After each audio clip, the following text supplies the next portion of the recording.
Howdy guys, it's Joe here, and today I wanted to continue kind of what I was talking about yesterday and go off over who will probably be good now that, D.Va's been nerfed a lot and the Ana's been nerfed a lot. Now, I feel like mainly this character that I'm going to talk about today will be very good. First off, because, of course, D.Va's nerf, where she has way more HP and way less armor, is super beneficial to this character, and pretty much makes so that he can actually kind of counter her now, and as well with that, Ana's nerf losing close to like 25% of her healing, I guess 50% when you have your Eon people.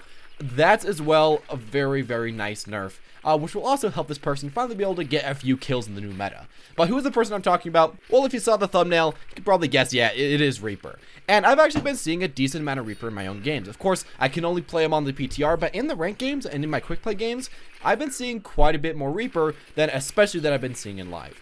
Now, the problems that we really have with Reaper right now, before any of these PTR changes come out, is that Reaper simply gets countered by armor really, really bad. All of his bullets get a reduction to their damage per piece of armor. It really kind of hurts the character, and it makes it that right now, Reaper can't do anything against D.Va. Reaper could not even close to 1v1 D.Va, which is a problem as he's supposed to be this tank counter that, mauls through them at close range. Not always, though, it seems. But with this new change, it might actually be able to happen. Now, as well with that, I feel like another great thing about Reaper that could finally make him really playable is the fact that by reducing Ana's healing to herself and to her teammates, it pretty much makes it that Reaper can finally actually burst through the opponents instead of them just being able to tank through all of Reaper's damage. Now, a really good example of this is what I'd say Temple of Anubis. On the second point, a lot of times you'll have Reaper on offense and this one like a D.Va on defense.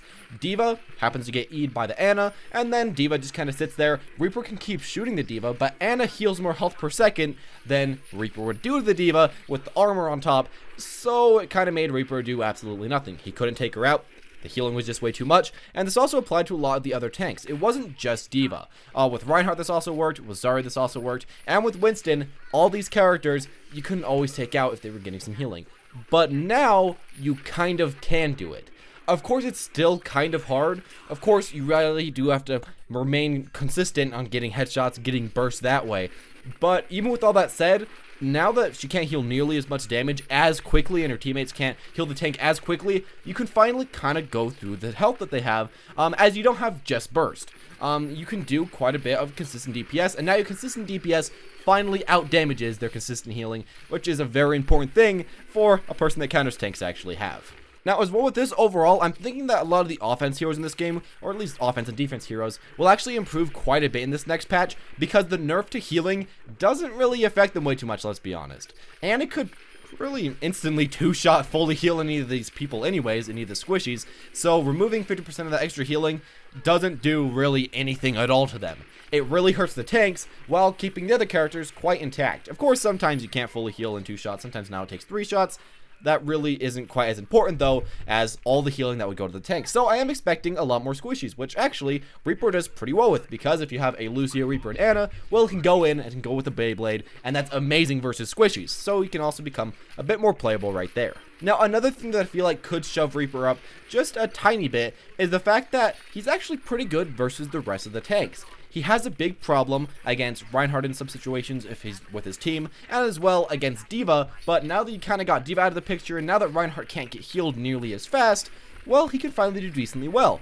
And if it happens to be that Winston gets more into the meta, or that Roadhog gets more into the meta, which he already is quite a bit, he can do really well against those characters. Sometimes he does need a little bit of help from his own Zarya, or a little bit of speed boost from his own Lucio to get near these guys and kill them quickly, but he's one of the only characters that can really 2 or 3 shot these guys. So that's something that's probably going to actually end up putting him really high in the meta. Just what tanks are finally going to start being played, as now that D.Va probably won't be played as much, he's going to do well against the other ones. Next, I do want to also mention that if we see quite a bit less D.Va, his ultimate will actually be much more powerful. D.Va's right click could just shut down his ultimate, and that's not exactly what you want to do when you're Ana boosting a Reaper. Having a D.Va every single game to stop that, maybe not exactly what is preferable. But now that there's only Reinhardt, which you can actually go through his berry decently well, or, do damage to everyone else at least, I think he'll be a lot more usable in that aspect, and the Beyblade may come back just a bit.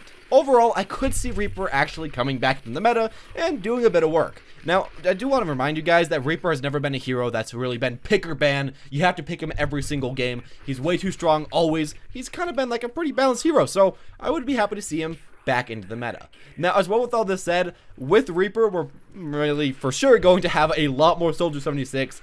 Of course, I don't want to talk about him way too much because we already know he's great. And with the nerfs to Ana, and with the nerfs to D.Va, one of Soldier's main counters, we're going to be seeing a ton of Soldier as well. Probably going to be the best character in the game. Yeah, for sure, he's going to be the best character. But with Soldier, we might be seeing a lot of Reaper. Those two as well do work really great in a combo. They can heal each other. They can just work off each other. Reaper gets close. Soldier gets far. It works really well together. So, I guess that's also going for Reaper. And yeah, that's all I really wanted to say. I would say, get ready for a few more Reapers. Get ready to see him in a few more games. And get ready for his godlike status to appear. And I hope that we do see him quite a bit more. Of course, if a 3-tank meta, or 2-tank meta, I guess, stays still, I could say we'd see a lot of Reaper. And even if the 4-tank meta does last for a while, I'd see Reaper as a pretty good counter against those guys, as he can finally do quite a bit of work against them from the stuff that I previously said. Anyways, thank you guys for watching. As always, if you did enjoy, make sure to leave a like. Comment down below what you think about Reaper. Is he going to become good, or is he just become not usable? What are you guys going to think about this guy? I think, personally, of course, what you've already heard. Anyways, thank you guys for watching, and as always, have a wonderful day.